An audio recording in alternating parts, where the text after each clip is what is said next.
Now we will lead to the next point, that is the appreciation of the poem. So let's note down that appreciation of the poem. Can you tell me the points, which points we are going to use in appreciation? Huh? First one is yes. हां, आता एक्झाममध्ये लिहिताना माझी सूचना नीट लक्ष ठेवा. एक्झाममध्ये लिहिताना पॉइंट्स लिहिण्याची गरज नाही. पॅरेग्राफ टाईप लिहित जा. म्हणजे पहिल्या पॅरेग्राफमध्ये तुमच्या काय येईल?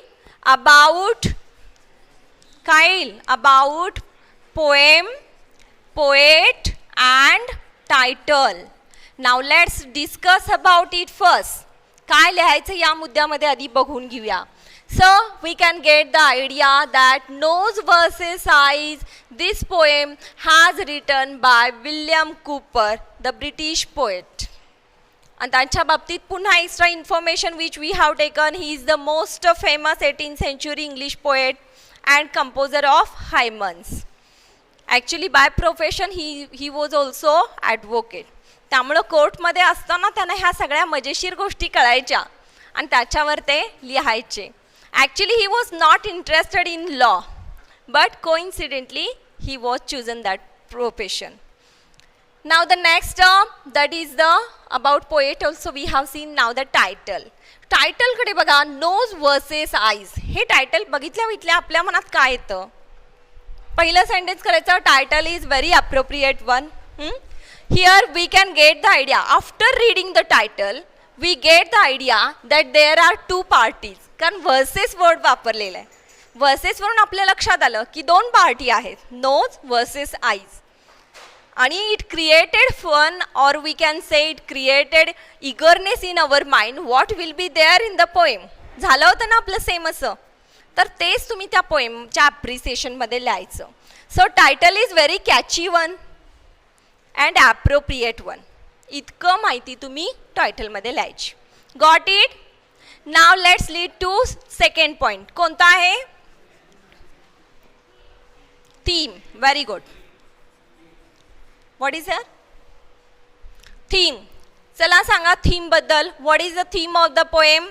That is also given. Nose versus eyes is a satire on the judiciary system. It also makes at the stone blind justice in humorous manner, emphasizing upon the lack of empathy and common sense.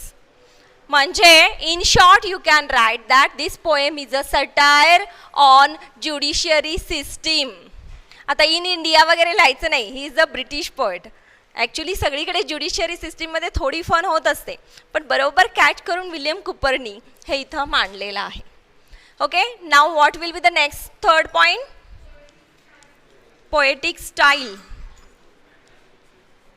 हां, come on, tell me what is the poetic style. म्हणजे लिहिताना कसं लिहिलेलं आहे, मग यामध्ये तुम्हाला सांगावं लागेल. What is the poetic style here?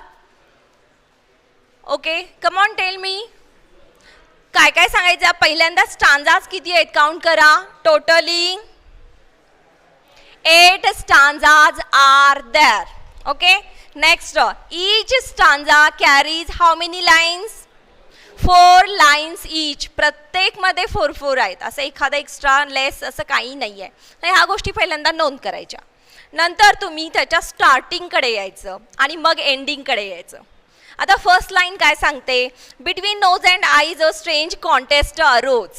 आणि लास्ट लाईन सांगते by day light or candle light eyes should be shut. So the throughout the poem first line tells about a case. कोणती केस आहे याबद्दल माहिती मिळते. Between whom it is there, that is also clear. And in the last line, especially the decision has given, the judgment has given by the court. Okay, whether it is funny or not हे जाऊ दे, पण decision हा दिलेला आहे. म्हणजे throughout the poem we can get the procedure of judgement or of the court. ह्या गोष्टी तुम्ही इथं स्टाईलमध्ये मांडायचे. आणखीन स्टाईलमध्ये तुम्ही काय मांडू शकता सांगा बघू. What you can write in the style? Many points are there. जसं की इट्स अ allegory. हा महत्त्वाचा वर्ड आहे बघा. allegory. ही ॲलेग्री आहे म्हणजे काय? ॲलेग्री म्हणजे मराठीत याला म्हणतात उपहासात्मक लिहिलेली कविता. म्हणजे जजमेंटचा इथं सटायरच केलेला आहे ना. It is a satire on the court procedure or judgement. That's why it is a allegory. Allegory means having hidden meaning. केवळ आपल्याला एक केस चाललेली आहे आणि डिसिजन आलेला आहे एवढाच अर्थ आहे का याच्यामध्ये? when we go in the depth of the poem we will get the idea that it is about the satire on judgment, की किती मूर्खपणे जजमेंट दिलं जातं. ओके, तर या गोष्टी तुम्हाला इथं पर्पजफुली मांडाव्या लागतील. Next we can say it is a vague argument. आता वेग आर्ग्युमेंट म्हणजे काय? निष्फळ आहे वादावाद चाललेली. यातनं काही आउटपुट आहे का?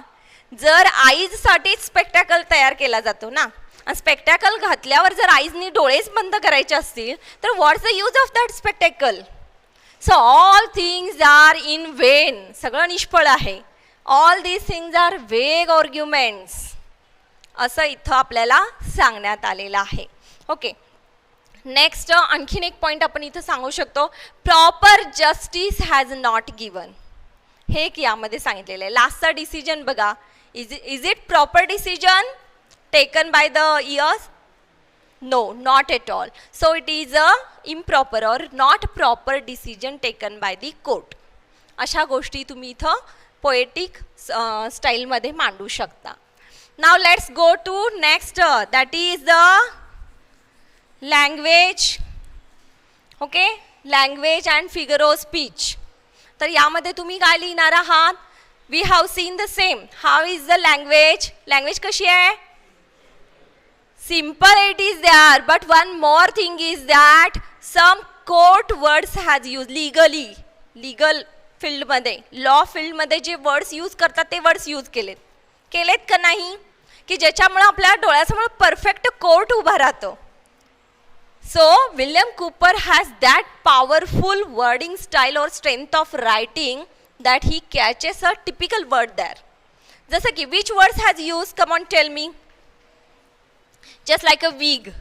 Wig घातलेला आहे. Okay. Next words, come on, tell me. Contest arose. You have to mention such a words. Dispute. Next, lawyer, judge. All these things you have to mention in the line. These words tells or create a picture in front of our eyes of a proper court. असं तुम्ही लिहायचं आहे. ही लँग्वेजची style आहे त्यांच्या. Next, आणखीन language कशी वाटली तुम्हाला? You told me that their language is simple. Then next you told that it is full of legal words. Third one, isn't it funny? Of course it is funny. Okay, whole incident is based on the fun only. So that also you have to write. Some comic events have created there. Next, आणखीन काय सांगता येईल तुम्हाला? So while writing the appreciation of the poem, all these things you have to mind it first. Note down करून ठेवायच्या मार्जिनमध्ये हे words सगळे. मी आता जसं करते तसं, आणि मग ते एक्सप्लेन करत जायचं पॅरेग्राफमध्ये. Then only you will get the marks of appreciation. Now last we can take one more here, that message or significance. Is there any message? Is there any message?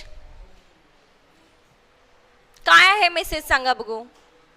आपल्या डोळ्यासमोर कोर्टचं सिस्टीम कशी आहे? Immoral होत चालली आहे की नाही? Actually court ही अशी प्लेस आहे की जिथं आपल्याला राईट जजमेंट मिळत असतो. But in this poem it has shown by William Cowper that court rooms are not the proper places to get the judgement. नाही आहे राहिलेल्या त्या चांगल्या places. Take the example of lawyer. Lawyer कोण आहे यामध्ये?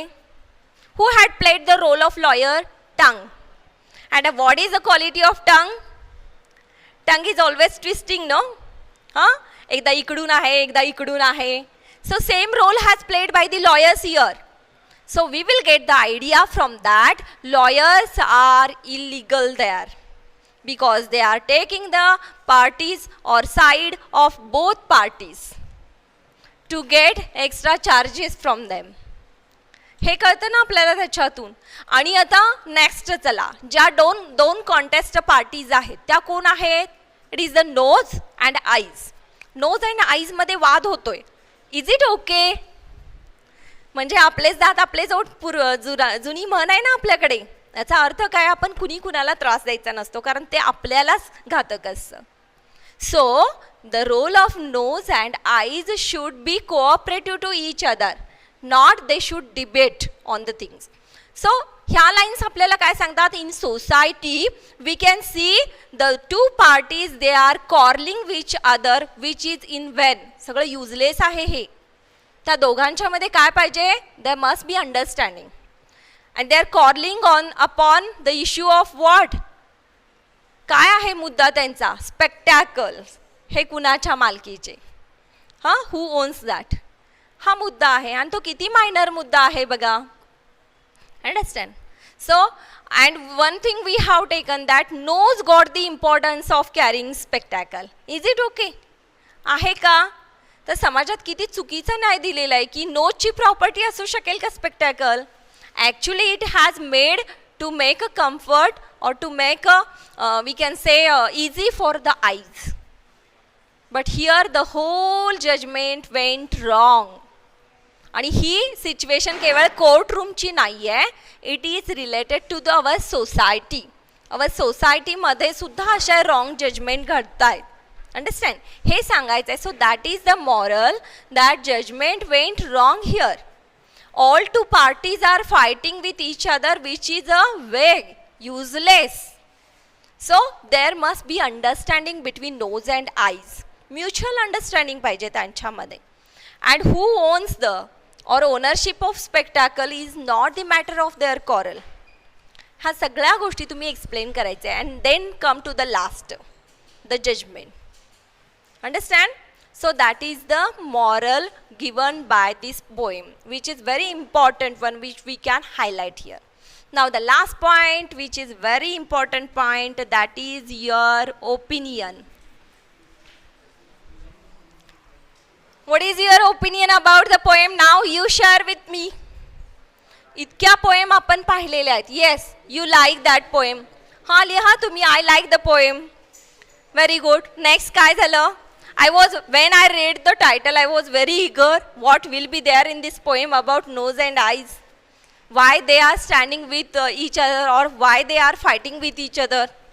And when I go through the poem, I got the idea that they are quarreling with each other, which is very useless thing. So it had created fun also. Okay. तर ह्या गोष्टी ज्या तुम्हाला वाटल्या त्या तुम्ही इथं लिहायच्या आहेत. Got it? So students, once again, let me clear you that today we have completed appreciation of the poem also with the help of all these points, just like about poem, poet, title, theme, poetic style, language, message, opinion. Now one more thing in language, we forgot that rhyming scheme. What is that? Come on. What it is? A B A B. Okay. So that also you can note down in the while writing appreciation. I hope that you have understand the appreciation. Today we will stop here only. Thank you.